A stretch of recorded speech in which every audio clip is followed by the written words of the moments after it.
Alrighty, what's up guys? Another day, another sneaker video. This one, not a review, pickup video or anything. It's more of a maintenance, preventative care type video. This is gonna be a quick video, no nonsense here. So yeah, we could start with the materials. Obviously, you'll need a pair of leather sneakers or sneakers that have leather on them. In this case, I have the Jordan 1 Royal Toe. I have so many other sneakers here that I'll talk about in a bit. And then the actual materials are one, this kiwi leather lotion. So I got this locally at my Target, but you could catch this at a CVS, a Walgreens, even on Amazon. I'll have that linked in the description if you guys are into online shopping and want to help support the channel. I also have a horsehair brush here.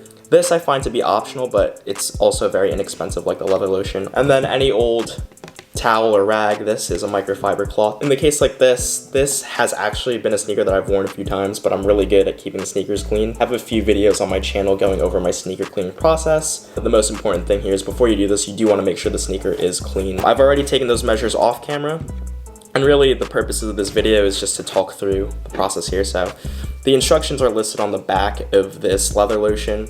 But essentially what you're going to want to do is either put some lotion directly on the sneaker or the towel. It's really optional. I sort of mix and match depending on the shoe, type of materials around the leather.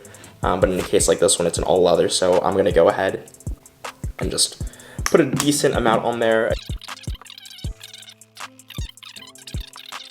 And the way this works is that it's essentially like putting lotion on your body after a shower, or if you guys are into car detailing, for example. The way to keep your paint protected and keep that shine and finish is by putting on a protective wax after you clean it. So both those analogies there are pretty much the same thing with sneakers. You're investing so much money into these sneakers. You know, this is like $170 retail. And if you check out my channel, I've been picking up so many sneakers over the last few years. And this is what I found to be the most effective for me. So your results may vary. Maybe you have a different product that you use. Maybe you didn't even know that you can protect leather shoes like this. Curious to hear the feedback that you guys have as well. You'll notice you're doing this correctly if the finish on the sneaker changes. You'll notice it's a little bit shinier. So we're gonna let this leather sit in for a few minutes, let it sort of get acquainted with the leather. But fortunately off camera, I did the left shoe already in advance. The shine that it had still kind of exists, but for the most part, the lotion has sunk into the leather.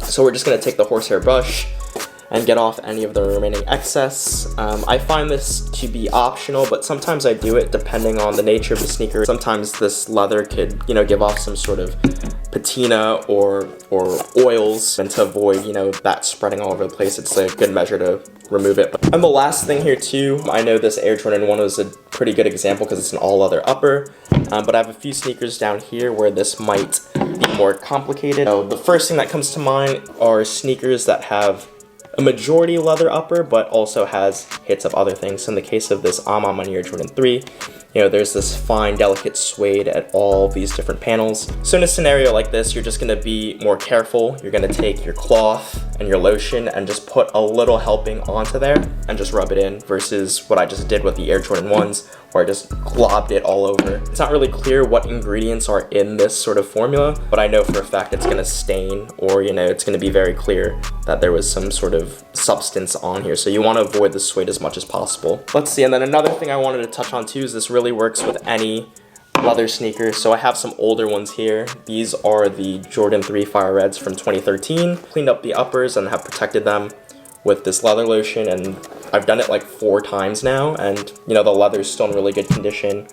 There's no sort of cracking or peeling anywhere, and for, you know, a sneaker like this that is coming up on, you know, 7-8 years old, that is actually worn. I wear these all the time. You know, it goes to show that this process does work. Another old sneaker here as well. I have these wet floor sign dunks. This one's interesting too because there are hits of patent leather, so at the toe and the swoosh. Every time I try putting some on, I could maybe demonstrate for you guys. What seems to happen is that it doesn't really make it shiny. You could sort of see it repel. I think it's just the nature of patent leather. It's more so like a hydrophobic leather. So you'll notice like there are swirl marks, and I know there are a lot of patent leather sneakers out there, and for the longest time I've been trying to figure out what is the solution to protecting patent leather sneakers. Still haven't figured it out, so if you guys have any tips, let me know, because this certainly is not it. This dunk is from like 2010 or even before, so it's like over a decade old. Same thing all over the yellow leather where I'm spreading this. This perforated leather is essentially the same material here, so, you know, I'm just getting it in there. And if you're concerned about leather getting stuck in the little holes there, that's what the horsehair brush is for. Just dust it out. Sneakerhead or not, this works with traditional all white leather Air Force Ones, brand new Nike Dunks, New Balance 550s. I've pretty much done this to every sneaker that has a sort of leather upper, and been seeing great results. Curious to understand if this is something you guys are doing, or if this is an entirely new process to you. Let me know. Not so short of a video now that I'm looking at the timestamp, so we'll leave it at that. Be sure to like, comment, subscribe if this was helpful. Follow me on social. Again, links to these products in the comment section below. I'll catch you guys in the next video though.